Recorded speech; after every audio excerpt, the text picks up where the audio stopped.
In this chapter, we're going to be covering selectors in some detail. This is because writing good selectors is really the key to writing really good CSS. So where we're going to start with is ID selectors.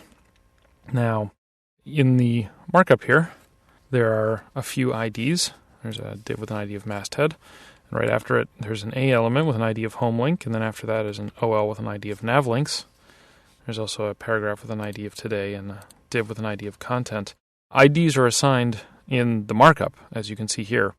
You can't just make up IDs in your CSS and expect the browser to know what to do with those unless there are corresponding IDs in the XHTML markup.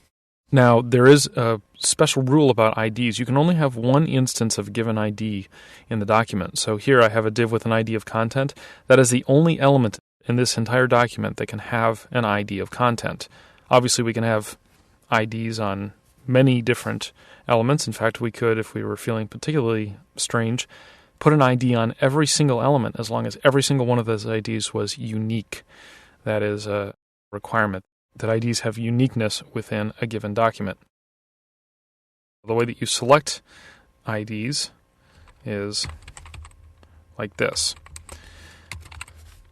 You use the octothorpe character, that's the little tic-tac-toe grid or pound sign or hash mark.